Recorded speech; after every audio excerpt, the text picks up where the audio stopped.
Bismillahirrahmanirrahim. Assalamualaikum warahmatullahi wabarakatuh. Alhamdulillahi wa kafa wa salatu wassalamu ala sayyidina Muhammadinil Mustafa wa ala alihi wa ashabihi ahli sidqi wal wafa. Allahumma salli ala nuril anwar wa sirril asrar wa tiryagil aghyar wa miftahi babil yasar Sayyidina Muhammadinil Mukhtar wa alihil adhar wa ashabihil akhyar adada ni'amillahi wa ifdalihi amma ba'd. Jamaah sekalian, sebelumnya mari kita sama-sama mendoakan untuk para masyaikh kita, para guru-guru kita, para muallimin kita, para habaib yang telah mengajarkan kita memperjuangkan bangsa Indonesia ini dengan gigih sehingga kita bisa merasakan nikmatnya apa yang diberikan oleh Allah Subhanahu wa taala. Juga kita doakan untuk kedua orang tua kita, wabil khusus ayah ibu kita. Andaikan masih hidup, semoga Allah panjangkan usianya, diberikan keberkahan hidupnya. Andaikan jika mereka sudah meninggalkan kita, kita doakan semoga mendapatkan sisi yang paling terbaik di sisi Allah Subhanahu wa taala ala hadhihi niyyah wa bi kulli niyatin salihah wa bi barakati hadzal kitab المنهج السوي شرح أصول طريقة السادة آل بعلوي للحبيب زين بن إبراهيم بن سميد. الفاتحة. أعوذ بالله من الشيطان الرجيم. بسم الله الرحمن الرحيم. الحمد لله رب العالمين الرحمن الرحيم مالك يوم الدين إياك نعبد وإياك نستعين اهدنا الصراط المستقيم صراط الذين أنعمت عليهم غير المغضوب عليهم ولا الضالين آمين. Jamaah sekalian, ini karena penutupan pengajian pada subuh, kita akan memperkenalkan beberapa ahadits yang disusun oleh Al-Habib Zain bin Ibrahim bin Sumaid tentang samratul a'mal as-salihah, tentang buah dari orang-orang beramal saleh. Kalau biasanya mau penutupan begini, banyak para asatidz menjelaskan tentang faedah bulan Ramadan atau fi istiqbali syahri Ramadan. Nah, khawatir hadis ini berulang nanti disampaikan, akhirnya Al-Fagir mungkin sedikit aja tentang bulan fi istiqbali dalam menyambut bulan suci Ramadan, paling ada pembahasan sedikit karena khawatir hadis itu terulang dan pembahasannya berbeda kadang antara satu dengan yang lainnya. Bagi sebagian orang kalau pembahasannya berbeda bisa jadi malah bingung. Ini yang benar yang mana nih? Pernah saya jelasin tentang di beberapa tempat arti saum kan ada masdarnya, ada dua. Shoma yasumu shauman wa siyaman. Saya bilang kalau shaum wa siyam itu berbeda. Tapi sebelumnya pembicara itu mengatakan bahwa shaum wa siyam itu sama. Nah, khawatir dari jamaah itu salah faham.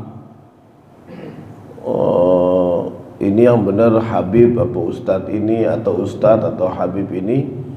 Akhirnya lama-lama saya lebih membahas kepada sebagian pendapat ada yang mengatakan begini, gitu, lebih amannya begitu. Karena apa?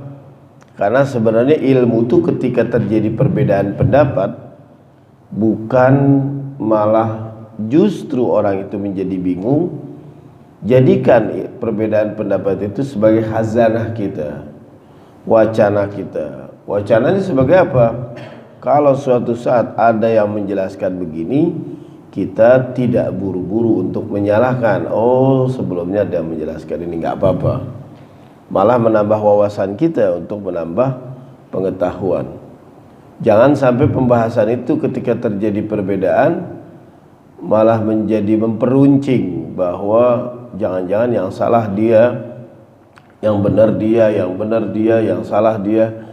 Itu malah menjadi kita menjadi qadhi, menjadi orang yang menghukumi ini salah atau tidak. Insyaallah wawasan kita dengan menambahnya perbedaan itu menambah justru kedewasaan kita. Nah, di dalam menyambut bulan suci Ramadan memang ada beberapa hal yang perlu dipersiapkan.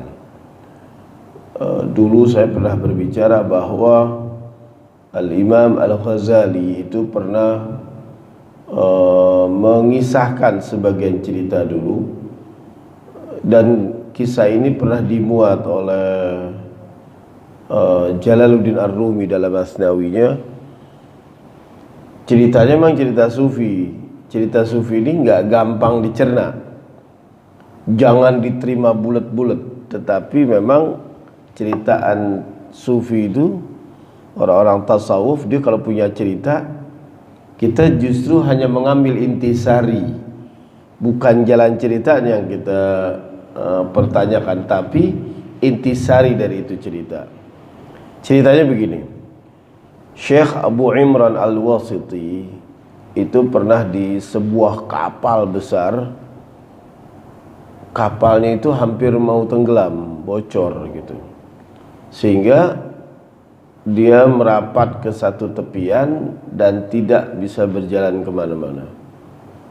Di saat itu istrinya sedang dalam keadaan hamil. Bingung dia cari air, gak bisa ini. Sedangkan hujan waktu itu sangat deras sekali. Gak mungkin dia minum air hujan, dan gak mungkin juga dia minum air laut. Dalam keadaan haus seperti itu dan butuh air, tiba-tiba dia melihat ada seseorang yang duduk di udara, membawa secawan model gelas begitu, disepuh dengan kemasan gitu. Dia sodorkan itu air kepada Abu Imran Al-Wasiti. Abu Imran itu menerima sambil takjub. Kok dia diri di atas, duduk di awan? Sambil menerima itu, dia serahkan ke istrinya. Abu Imran bertanya, lima jalasta fil hawa, kenapa kamu bisa duduk di atas awan? Orang itu menjawab, taraktu hawaya fa ajlasani fil hawa, aku tinggalkan hawa nafsuku, maka Allah menempatkan aku untuk duduk di udara. Dalam bahasa Arab sebenarnya yang dipentingkan dalam cerita ini adalah tentang keindahan bahasanya.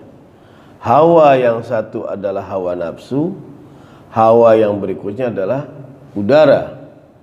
Tapi untuk memperindah kalimatnya, taraktu hawaya fa ajlasani fil hawa, aku tinggalkan hawa nafsuku, maka aku duduk di awan. Sekali lagi, ceritaan ini bukan bulat-bulat kita terima.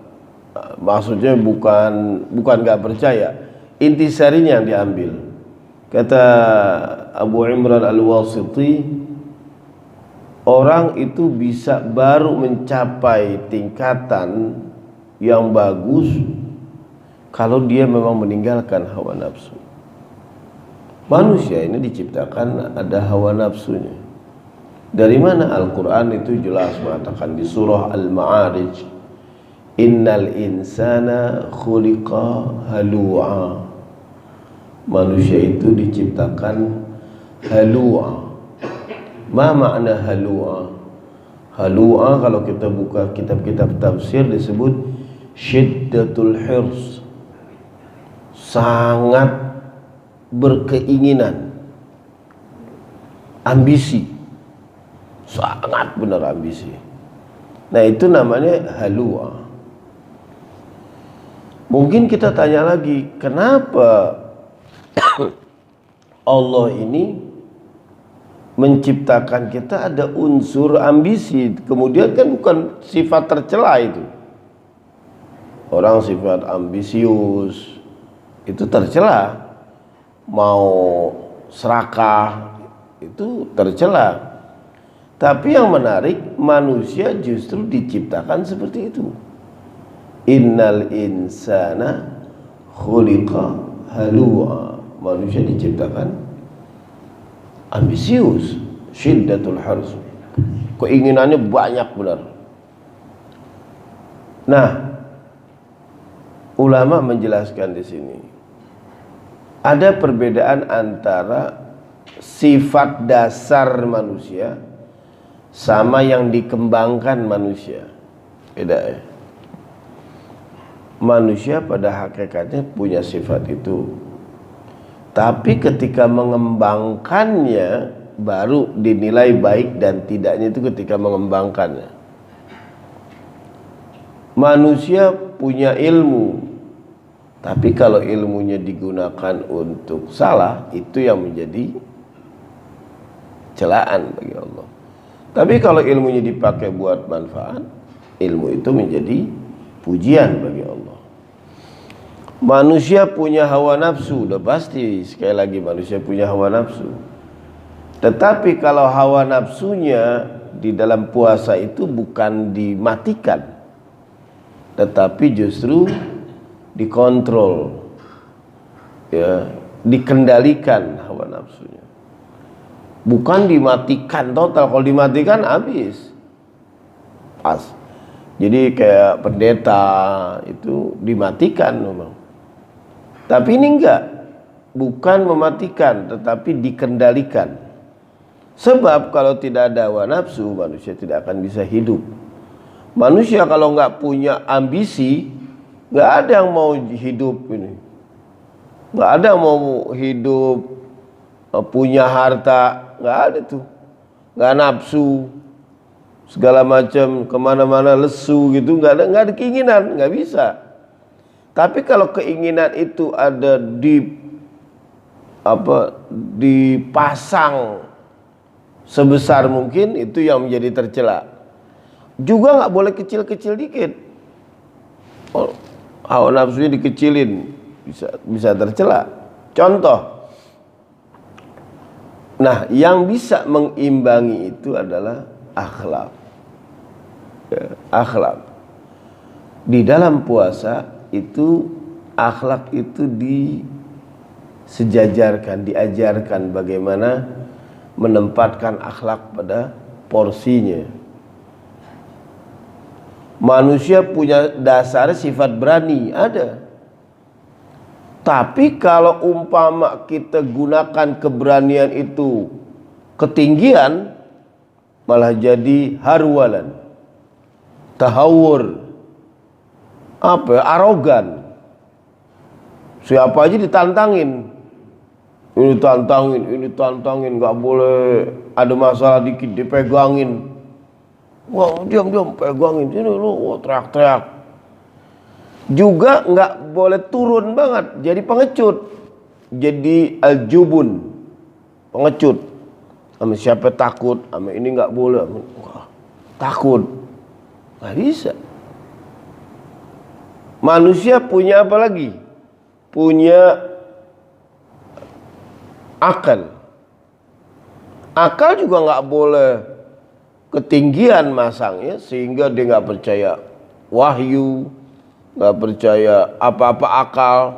Coba, masuk akal ini. Dia udah gagah banget, udah ngomong nggak masuk akal. Anak punya temen dulu lagi kuliah, dengar Isra Mi'raj nggak masuk akal kata dia. Dia bukan Muslim, tapi nggak masuk akal itu. Sambil mencibir gitu.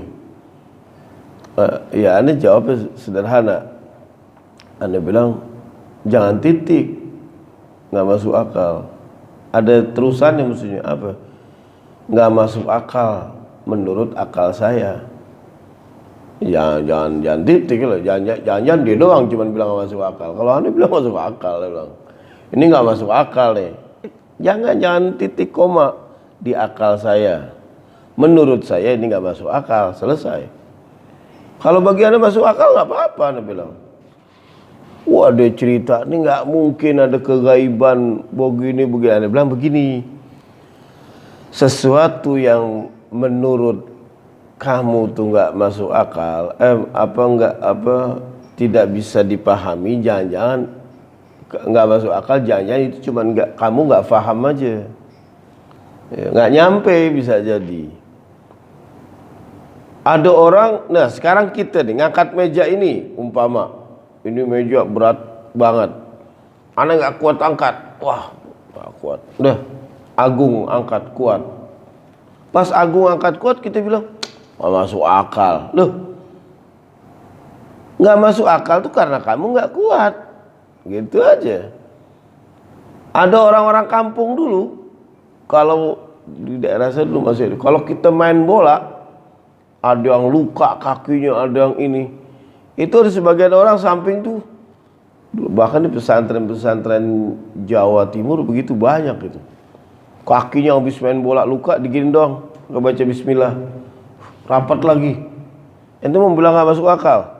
Kenyataan nggak masuk akal karena ente nggak bisa, selesai. Di luar kebiasaan aja. Oh, kenapa nggak masuk akal? Di daerah ente nggak ada yang kayak begitu, selesai. Tapi buktinya ada tuh. Wah, hilang. Wih, bisa. Jadi akal dan tidak masuk akal itu bukan urusan, kadang-kadang memang bukan akal pembahasannya. Kadang-kadang itu di luar kebiasaan. Ya. Sekarang orang-orang Amerika Serikat itu punya buku namanya buku Guinness Book of Record. Ya, buku yang di luar kebiasaan semua. Ada orang narik kereta pakai gigi, nanti bakal kritik tuh, wah masuk akal, diketawain nanti. Karena kita nggak bisa doang terus nggak masuk akal. Anda bilang Isra Mi'raj juga begitu. Isra Mi'raj peristiwa yang sangat masuk akal, hanya saja akal ente belum sampai. Kadang-kadang kita mengkritik orang nggak masuk akal, ini hadis begini. Bukan, ini hadis ente belum lengkap bacanya. Bacaannya bisa jadi baru beberapa kitab. Udah bilang ini gak masuk akal. Jadi untuk bisa masuk akal dan tidak, perbanyaklah kitab. Untuk perbanyak kitab, perbanyaklah duit. Mesti kaya emang. Mesti punya kaya, mesti punya jadi baca kitab. Dan harus ada waktu juga baca kitabnya. Jadi akhirnya merembet tuh.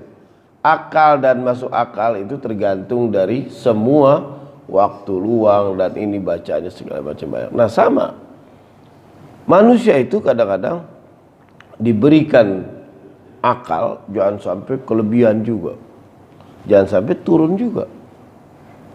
Apa-apa mistis, apa-apa cerita ini, apa-apa ceritain yang mustahil,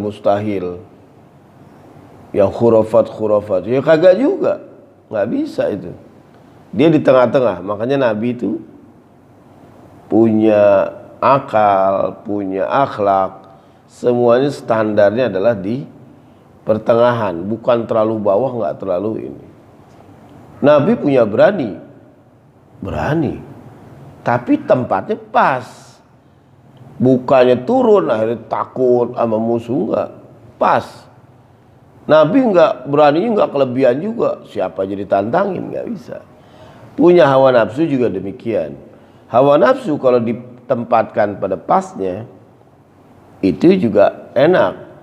Enggak semua nafsu ditinggikan sehingga diumbar, siapa aja dipacarin, apa aja dimakan, wah segala macam.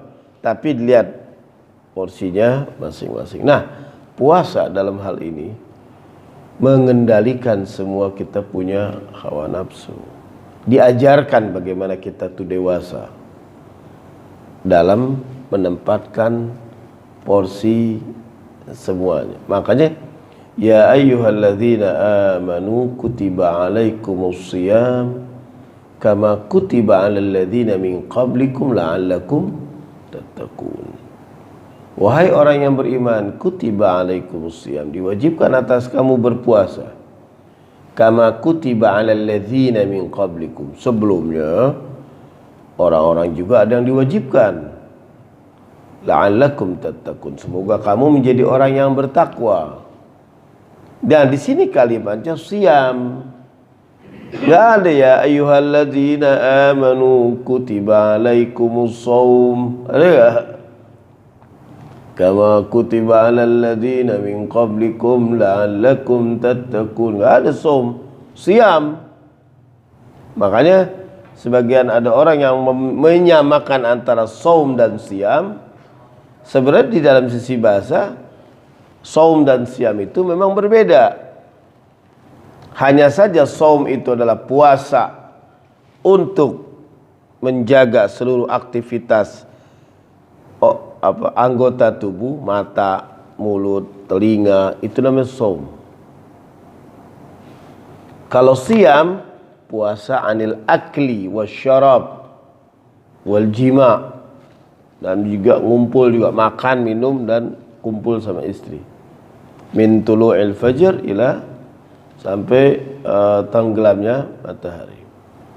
Itu ya. Jadi sebenarnya kalau dilihat dari sisi bahasa ada perbedaan, tapi ada yang menyamakan, nggak apa-apa. Wah, itu kayaknya sama, ada orang Arab. Oh ya udah nggak apa-apa. Tinggal kita memahaminya seperti apa. Nah, kenapa sebagai bukti apa saum itu di Al-Qur'an itu saum ada khusus. Seperti Sayyidah Maryam kalau nggak salah. Ya, Sayyidah Maryam ditanya waktu dia lagi menyendiri sedang hamil. Kemudian itu ditanya lagi menderita gitu, apa kata Allah bilang? Kuli washrabi wa qarri ainan. Makanlah dan minumlah dan tenangkan kamu punya jiwa. Lihat kalimatnya. Fa imma tarayinna minal bashari ahadan, andaikan ada orang yang melihat dan kemudian tanya, fakuli, maka jawablah, kamu kok kenapa nih begini? Kok hamil? Kok ini apa? Dia bilang, inni nazartu lirrahmani sauman. Aku nazar kepada Allah untuk saum. Enggak ada. Inni nazartu lirrahmani siyaman. Falan ukalliman nas yauma insiya. Aku enggak berbicara kepada orang sama sekali, enggak boleh. Jadi puasanya puasa bicara. Puasa menahan hawa nafsu. Puasa enggak usah peduliin omongan orang. Puasanya beda enggak? Beda. Sauman. Dalam puasa juga begitu. Makanya syahrul Ramadan alladzi unzila fihi al-Qur'an, diturunkan bulan Ramadan, diturunkannya adalah Al-Qur'an yang memberikan hudan linnas, diberikanlah manusia petunjuk supaya jiwa-jiwanya ini bisa dikontrol dengan baik. Nah, sekarang ilmu yang kita pelajari ini gimana ini dapatnya untuk di bulan Ramadan? Harus kita praktekin. Ciri-cirinya apa buah dari ilmu itu? Allah Subhanahu wa taala itu berfirman di dalam surat Al-Maryam, di surat Maryam, qala Allah taala fi kitabihil aziz, innal ladzina amanu wa 'amilus shalihat sayaj'alu lahumul rahman wudda. Sungguhnya yang orang-orang yang beriman dan yang beramal saleh, Allah akan menjadikan sifat Rahman itu wuddan, jadi cinta kita kepada orang. Buah ilmu apa? Kita satu sama lain saling cinta. Nggak ada saling menohok, ya, saling kasih sayang ini. Jangan bukan saling curiga, saling ngoreksinya nggak imbang. Kalau teman kita yang baik ada cacat koreksi, nggak kita lacak. Kayaknya nggak mungkin ya. Enggak lah, masa iya, selesai. Tapi kalau giliran yang kita nggak suka, dikejar itu. Coba. Ternyata, udah ternyata aja. Ini panjang lebar. Kalau kita nggak suka. Atau kebalikan. Kalau ada kebaikan di antara yang kita nggak suka, coba. Jangan-jangan aja. Cuman giliran yang ini enggak, biasa aja. Itu namanya enggak wudan. Enggak ada begitu. Saya ja'al lahumur rahmanu wuddan. Ilmu buahnya itu apa katanya tadi Al-Quran? Saling cinta. Enggak bisa omongan jadi pedas. Ada orang makin lama makin tinggi dia punya ilmu, makin pedas dia omongannya.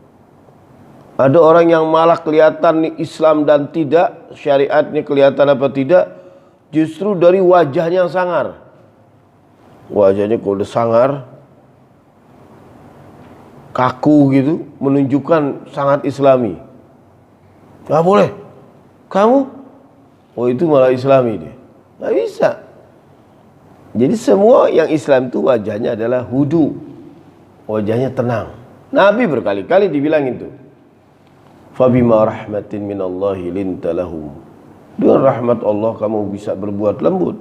Walau kunta faddan ghalidhal qalbi lan faddu min hawli. Kalau kamu kasar, kalau kamu hati kamu tuh kaku sama orang, lan faddu min hawli, dia akan berlarian semua. Makanya baik orangnya, kurang lebih al-hilmu. Udahlah enggak apa-apa karena mereka ini kemudian kasih pelajaran. Jangan makin saleh menunjukkan makin kaku. Alisnya ditegakin gini, mulutnya begini. Terus nggak boleh ditanya. Terus kalau orang awam akan menganggap itu dia karismatik. Bukan, itu karismatik instan, dibuat. Dia menciptakan karismatik supaya orang lain itu takut. Padahal kata Nabi, ketahuilah. Apa kata Nabi itu kan waktu ditanya, kenapa sumiyal mu'minu mu'minan? Kenapa orang mukmin dikatakan mukmin? Inna syarra ummati yukramunan nasa makhafata syarrihim. Sesungguhnya sejelek-jeleknya umatku itu dihormatin karena jangan sampai kejelekan dia itu kena ke saya. Ala waman syarra littiqa asyarrihi, andai kata ada orang itu yukramuna makhafata syarrihi, andai kata dia dihormati itu karena orang lain jangan sampai takut kejelekannya kena sama dia, falaisa minni, dia bukan dari golongan umatku. Atau umatnya siapa itu? Maksudnya gitu. Gak ada. Bantu. Jangan jauh-jauh kita punya satu lembaga pendidikan kah, travel kah, perusahaan kah, pasti di situ ada humas namanya. Humas itu yang untuk umpama menarik supaya tertarik dengan kita punya perusahaan atau lembaga. Lihat deh, ada gak humas yang mukanya serem-serem? Baik, dipilihnya yang baik. Ya gimana ini? Atau kayak Singapore Airlines tuh, lihat. Pramugarinya baik-baik. Ya gimana, di mana ini? Bahkan kalau yang sampai yang top itu, saya pernah naik pesawat top, pramugarinya jongkok ngelayan ini. Jadi kita lagi duduk gitu, mau nanyain makan apa enggak, dia ini jongkok, nggak diri, nggak begini, nggak jongkok. Makan apa? Dia takut kita itu bangun tuh kesentak gitu. Karena dia aja berakhlak supaya dia itu kita tertarik dengan lembaga dia, dengan perusahaan dia, dengan dagangan dia. Ini Islam, ini rahmatan lil alamin, udah simbolnya supaya orang tuh diajak dengan penuh kelembutan. Ini makin kaku yang ngajak. Ada. Nabi bawa dengan baik. Nah, kita membawa jangan sampai kaku. Bagaimana caranya kalau umpama ada yang ini kita tegur, ini nggak boleh depan orang kayak di mana itu, wa yaqbalu syar'u wad dinu. Ya di kitab apa? Taisirul Khalaq. Umpama ada yang keliru negur, ini nggak boleh depan orang banyak apa segala macam. Bagaimana cara menjaga harga diri dia? Kita pelan-pelan panggil dia supaya jangan orang ini sini sebentar. Afwan, supaya lihat dulu nggak ada orang. Tadi afwan nih, anda yang keliru apa antum nih? Tadi anda yang begini, kayaknya kurang enak tuh, bagaimana ya? Terus hati-hati, nggak tahu nih, oh iya baru enak, bukan di khalayak ramai kita teriakin, woi nggak boleh, wah orang kayak pengumuman itu, ayuhan nas, kayak ngumumin orang, nggak bisa. Jadi Nabi milih tempat, bagaimana mujinya, bagaimana ini. Nabi berkali-kali bisikin para sahabatnya, jangan begini, kalau ini begini gitu. Ya. Nah itu semua kita pelajari. Dan itu belum tentu juga semua orang bisa pakai. Bisa jadi anak pernah juga begitu. Ya. Bisa jadi ada beberapa orang pernah begitu. Dan anak juga sering melakukan. Kan kalau yang nggak biasa kita suka lupa. Kecuali emang udah habit. Kita suka lupa. Kita udah enak nih ngomongin nih. Wah ini bagus nih. Kita omongin lah. Penting nih. Jangan sampai jamaah sampai nggak melakukan. Karena bukan sifat watak asli kita. Kadang-kadang kita suka lupa. Nggak tahu, kita nggak melakukan gitu. Nggak masalah. Artinya memang ketika keliru bukan menjadi, umpama ada yang melakukan begini, bukan menjadi sibuk kita jadi nilai dia. Wah sih itu tuh, begitu tuh. Kayaknya dia begitu. Enggak. Ya memang lagi pas dia keliru. Cuman memang untuk dikasih peringatan, Islam memang bukan begitu caranya. Saya ja'allahumur rahman wuddan. Harus ada kasih sayang di situ. Cara menegurnya, cara ininya. Didik anak juga begitu. Ada beberapa sekolah tuh katanya ini anak bermasalah. Udah semua guru pusing sama dia. Oh, kita kebingungan kalau dipanggil. Udah pasti berasa. Udah jaga kalimatnya, nggak bakal keluar di omongannya gini. Kalau gimana caranya? Udah deh coba. Ntar bisa panggil, insyaallah bisa. Saya panggil. Kebetulan ada satu kegiatan, yang mana kegiatan itu mural, kayak model apa?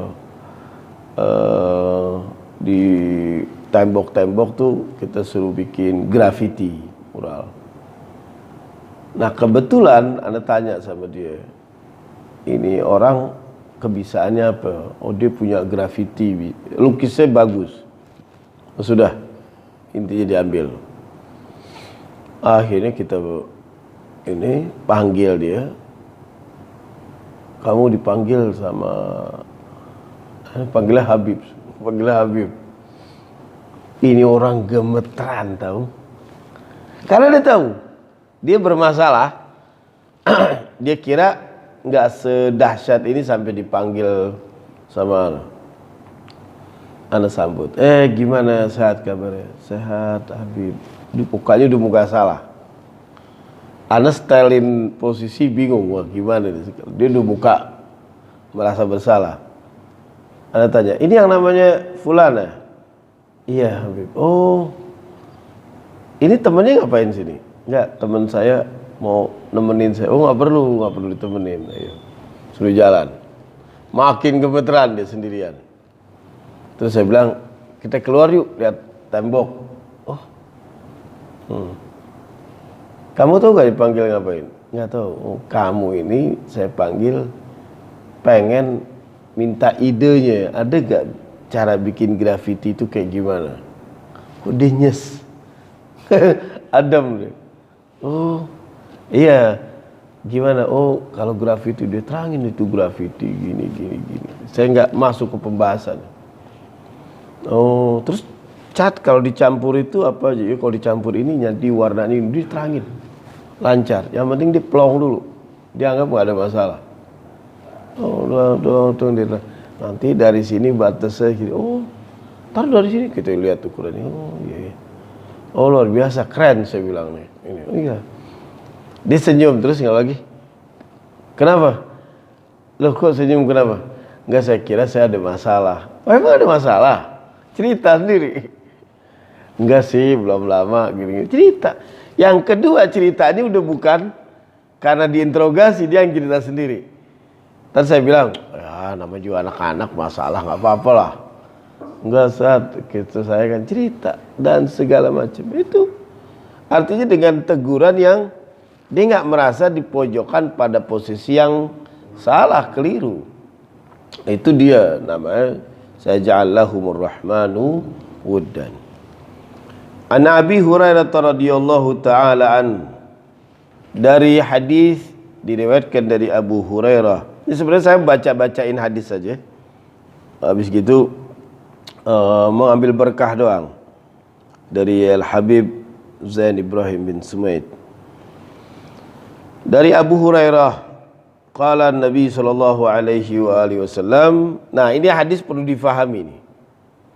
Sebab kalau dibaca letterlek, hatta bahasa Indonesianya perlu tafsiran panjang, dalam. Innallaha, mungkin udah sering dengerin dari para muballigh. Innallaha ta'ala qala, hadis qudsi ini mengatakan sungguhnya Allah Subhanahu wa taala itu berfirman, dan pasti hadis qudsi enggak ada di Al-Qur'an. Ma taqarraba ilayya 'abdi bi syai'in ahabba ilayya mimma aftaradtuhu alaihi. Tidak mungkin seorang hamba itu mendekati aku, hambaku itu mendekati aku dengan sesuatu sampai aku mencintainya, mimma aftaradtuhu alaihi, dari apa-apa yang telah aku wajibkan kepada dia. Jadi hamba ini nggak mungkin mendekat kepada Allah dan kemudian dicintai sama Allah ketika dia sudah menjalankan kewajiban-kewajibannya. Jadi kalau umpama kita ada sholat 5 waktu tepat, puasa Ramadan udah pas, punya uang, bisa haji, udah cukup sebenarnya. Allah tuh dicinta. Ya. Allah udah cinta. Tapi dibilang apa kata Allah? Wala yazalu abdi yataqarrabu ilayya bin nawafil hatta uhibbahu. Dan senantiasa hambaku itu makin mendekat kepadaku bin nawafil. Makin aku cinta lagi dengan mengerjakan bin nawafil, dengan sunnah-sunnahnya. Hatta uhibbahu, sampai aku mencintai dia. Lebih mencintai dari yang pertama. Karena ini masalah sunnah, masalah ibadah yang enggak wajib, sukarela gitu loh. Ente mau fadhol enggak, kagak. Ente ngerjain, wah lebih cakep ente. Gitu. Kan kagak ada kewajiban, cuman mau, tapi ente mengerjakan, Allah makin cinta. Makin cinta tuh. Kalau kita istiqomah, apa katanya? Nah dia di barisan sini yang perlu dijelasin. Fa idza ahbabtuhu, kalau aku sudah mencintainya, dia menjalankan sunnahnya, dia menjalankan kewajibannya, pasti dengan ini dengan stabil. Istiqomah tuh akhlaknya juga ikut jadi bagus, ininya jadi bagus. Enggak orang udah ngerjain sunnah udah mantep, berjamaah mantep, orang yang enggak selevel dicibirin. Ya belum seberapa. Semua dinilai nggak ada apa-apanya, hanya dia ngukur kepada diri dia. Dia merasa sholat itu udah berbuat baik banget sama Allah. Udah naruh jasa, udah punya tiket khusus VIP ke surga. Kalau udah sholatnya udah ini. Kata Allah, fa idza ahbabtuhu, kalau aku sudah mencintai dia, stabil tuh. dari ibadah, dari ini. Tapi kuntu sam'ahu alladhi yasma'u bih. Dia mendengar itu menggunakan telingaku. Bayangin. Tar dulu nanti dijelasin. Wa basarahu alladhi yubsiru bih. Dan dia memandang segala sesuatu dengan pandanganku. Wa yadahu allati yabtishu biha. Dia menghamparkan tangannya dengan tanganku, kata dia. Wa rijlahu allati yamshi biha. Dan dia kakinya itu yang berjalan juga dengan menggunakan kakiku. Artinya apa? Segala apa yang diucapkan sesuai dengan apa yang diinginkan Allah. Matanya dia memandang sesuai dengan keinginan Allah yang pengen. Allah mau begini, dia udah pasti. Allah kagak mau begitu, dia udah pasti menghindar sendiri. Sampai dia tuh levelnya udah level refleks begitu. Ada hal yang gak bagus dia langsung pandang. Ada orang ngomong sedikit nyerempet, berbau-bau pokok mesum gitu ngomongnya, dia langsung gak suka. Tampakin wajah gak suka. Kalau gitu bagus, gak suka. Atau gak usah ketawa. Lalu mau balik ceramah, wah pokok tawa ngomongnya jorok. Oh, yang ini ketawa. Di samping lihat aneh, maksud aneh supaya ngajakin ketawa juga. Aneh gak ketawa. Diemin aja. Aneh menampakkan wajah gak setuju. Bukan dengan orangnya, dengan omongannya. Diam aja. Gak apa-apa. Kalau ketawa, dia lihat umpama tak khawatir, terus dia ngeliatannya ketawa. Dia nganggep bahwa yang diomongin benar. Wah, gak apa-apa nih. Habib aja ketawa. Ketika ini, nah biar sampai dia tuh ada bisikan. Kayaknya Habib gak suka tuh. Boleh datang. Beb, Beb, santai aja Beb. Enggak, nggak bisa santai, dia bilang. Ini nggak enak ini maju. Oh gitu ya. Ya udah ngopi dulu, dikit-dikitin. Enggak, ente harus, makin kasih tahu. Ente mesti gelisah yang begini, kok ente makin santai ngopi. Ente terbalik kok nenangin aneh, nggak nenangin dia, dia bilang. Itu orang harus dikasih tahu, jangan aneh dikasih tahu. Iya, kagok deh. Yang dikasih tahu itu orang, bukan ana. Ya nggak enak sih Beb, kita mau ngasih tahu dia. Oh, ente nggak mau sini ana kasih tahu. Panggilin dia. Iya, oh gitu. Ustaz. Sini. Ahlan Ustaz, dari mana? Ini kasih tahu pelan-pelan ngomong Ustaz bukhair. Karena dia bisa ngomong Arab, ada ngomong Arab sama dia. Yang dia mau kepo, mau dengerin, atau agak nyambung. Iya dia bilang jangan gitu ya. Di sini orang taklim, antum punya, anda tanya, antum punya kitab banyak gak? Banyak. Nah, sayang tuh kitab nggak dipakai. Ya, itu lebih mentingin menghibur jamaah daripada menghibur Nabi. Sian ya orang gitu ya. Ya udahlah. Khair insyaallah, surga insyaallah. Nah, orang yang begini apa kalau sudah berjalan sesuai dengan ketentuan Allah? Lihat kalimatnya. Wala in sa'alani la'utiyannahu. Dia enggak boleh memohon, aku akan kasih apa yang dipohon. Kayak gitu. Ini mungkin yang disebut ciri-ciri wali. Wali itu enggak semua. Wali itu enggak ngumbar loh. Jangan salah, wali itu nggak show up apa-apa. Sebentar ya. Wow, yang listrik rubuh, wah itu mah seringan nonton sahur sepuh tuh mah. Ya bukan begitu, wali itu nggak show. Diem, ketahuan wali aja dia langsung nangis ini minta sama Allah supaya meninggal. Kalau dia ketahuan. Makanya kita tahu definisi wali dari cerita ya, dari cerita sono sini, nggak dari kitab. Itu wali itu. Oh, kata siapa? Kata siapa? Kata siapa? Nggak jelas. Jadi nggak, ciri-cirinya itu harus berdasarkan kitab. Umpama nih, Habib Haikal wali itu. Ente nggak percaya, nggak apa-apa, nggak ada di rukun iman. Ini kayak dosa, kita nggak percaya dia wali. Kita menjadi kayak dosa. Oh dia, masya Allah, ana kurang percaya dia wali. Astagfirullah. Kenapa lu istighfar ke gue? Gue istighfar ke lu. Jadi kita nggak percaya dia wali, dia istighfar. Dan kita dianggap nggak percaya semua wali. Enggak lah, wali ada di Al-Quran. Ala inna awliya Allah. Ciri-cirinya dua. La khaufun alaihim walahum yahzanun. Nggak takut dan nggak sedih. Itu ciri-ciri wali. Bukan kayak David Copperfield gitu. Bisa nembus tembok. Makanya di acara haul itu kalau diceritain wali fulan, jangan diceritain lagi terbang, nembus tembok. Ini yang jamaah yang hadir mau hadir haul, mau ngambil pelajaran dari beliau nih yang al-maghfurlah yang meninggal. Belah mana nih? Agak bisa deh. Ya.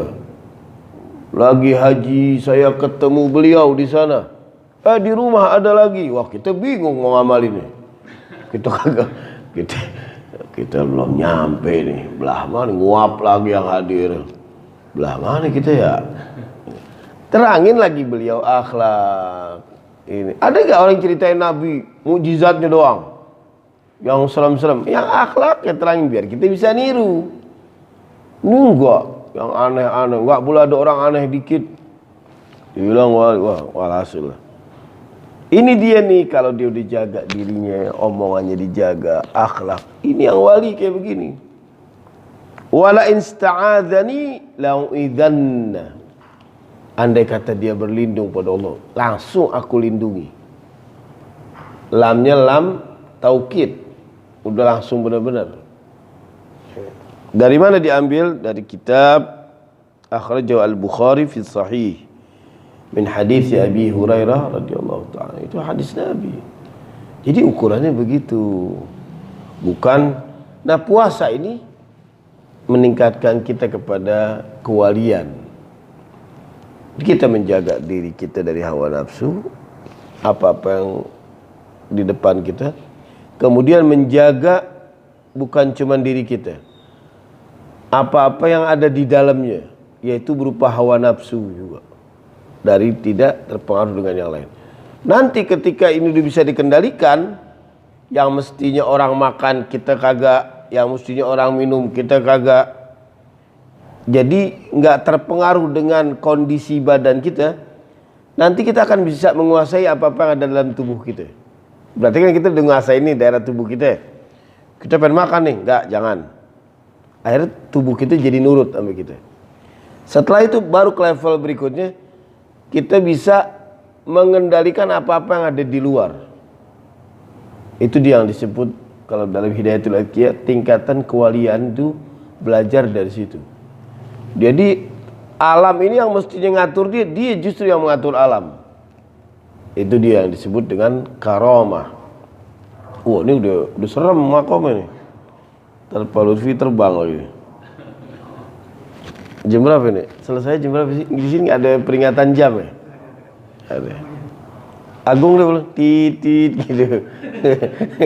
Kasih alarm biar apa? Biar selesai ini. Selesai jam berapa? Udah selesai? Kagak sohi nih. Kagak sikoh. Satu hadis saja lagi ya. Enggak, Anda jujur takut kesiangan. Bukan apa? Kan karena yang lain jamaah ini punya hajatnya banyak. Di rumah lagi ini ada mikirin, aduh perekonomian kita. Takutnya gitu, ada lagi mikirin ini gitu. Kalau di sini bisa jadi adem karena AC, bukan karena keterangan. Adem berangkat gini saking adem.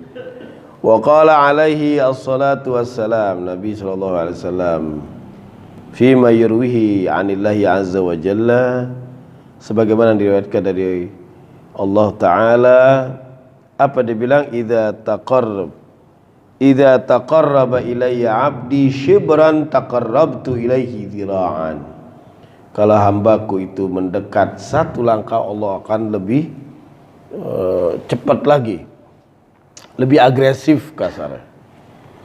Wa idza taqarraba ilayya dhira'an taqarrabtu minhu ba'an. Kalau aku mendekat, lebih dekat, lebih cepat lagi, Allah jauh lebih cepat dari yang kita anggap. Dan wa idza atani yamshi ataituhu harwalatan. Apabila aku hamba itu berjalan kepada Allah dengan cara berjalan, mendekati Allah berjalan, aku berlari menyambutnya. Seakan-akan kayak Allah yang butuh. Lalu kita enggak. Tuh, luar biasa Allah cintanya sama kita. Jadi kalau kita ini ya kagak tahu diri emang manusia ya. Emang kebangetan manusia tuh, udah dikasih enak, dikasih apa, enggak mau ini. Diam aja. Kayaknya Allah butuh kita. Kita ini sholat kayak Allah yang butuh. Ada yang sholatnya kayak akrab sama Allah.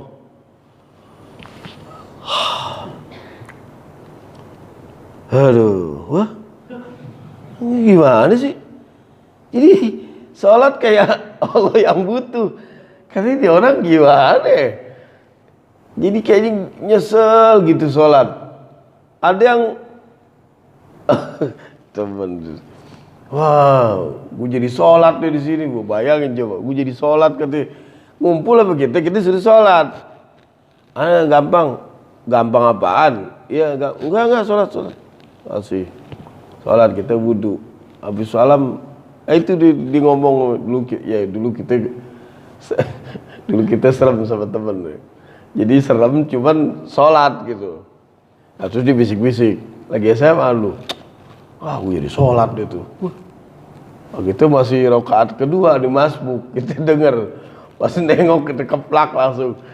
Lu yang butuh apa? Dulu kita masih sekolah juga, lu Zagofa. Kurang ajar ngomong begitu tuh. Jadi sholat deh tuh gue. Bayangin, sholat nyesel deh. Ada yang sholat hitung-hitungan. Ente nggak sholat? Ya Beb, sholat juga percuma. Anak susah beh. Begini ini. Tuh orang itu maju banget. Agak sholat. Anda bilang emang sejak kapan sholat tuh? Sholatlah kamu akan kaya. Kata hadis mana? Ayat mana tuh ada begitu? Sholat itu adalah supaya enggak perbuatan ente enggak buruk. Itu kayaknya masih belum nyambung begitu. Karena bagi dia bukan nikmat itu. Oh gitu ya. Kayaknya belum nyampe, tapi tetap Anda sampein. Gimana Beb kalau sholat itu ternyata tidak merubah perbuatan dia? Nggak apa-apa, sholat aja terus. Percuma gak sholatnya? Enggak. Tidak diterimanya iya. Tapi sholat itu gak percuma. Ngerti ya? Bedain ya. Sholatnya tetap wajib. Andai kata dia tidak ada perubahan, hanya pahalanya aja gak dapat. Sekarang ente sholat mau dapat pahala apa mau dapat ridho dari Allah? Makanya ridho. Kayak anak-anak bagus sebenarnya itu. Kata ini, Abah sholat, kalau nggak sholat ntar nggak masuk neraka. Kalau nggak sholat masuk neraka. Dilihatin. Oh iya. Nah, kalau sholat jadi masuk surga. Oh iya. Abi, itu Nabi Muhammad udah pasti masuk surga gak? Iyalah. Kok masih sholat ya? Kok masih sholat? Berarti masuk surga ya? Oh Nabi Muhammad udah pasti masuk surga. Itu kok masih sholat? Kan udah masuk surga. Nah ini levelnya tinggi nih. Kita mau ngomongin ini dapat bocoran siapa nih yang ini. Jadi awalnya nerangin salah gitu. Nah itu sama, buktinya begitu berarti. Ternyata sholat itu ada orang percuma lo sholat, sikap tingkah lu masih begini, percuma aja lu sholat. Enggak percuma. Terus sholat. Itu di hadis ada tuh. Ya Rasulullah, seseorang itu sholat tapi perilakunya itu. Tapi bagaimana Rasulullah? Enggak, terus sholat. Karena suatu saat nanti sholatnya akan merubah dikit-dikit perilaku dia. Enggak masalah. Ridhonya yang penting. Nanti kalau mau ngumpulin pahala sampai sono main hitung-hitungan sama nikmat Allah, ada apa-apanya. Ya Allah nih anda udah sholat nih, tuh pahala anda segini, makan tuh pahala. Ridho, anda ridho apa enggak? Ya, itu dia. Wassallallahu ala sayyidina Muhammadin wa ala alihi wa sahbihi wasallam walhamdulillahi rabbil alamin. Kalau ada yang mau tanya, faddalu. Assalamualaikum warahmatullahi wabarakatuh.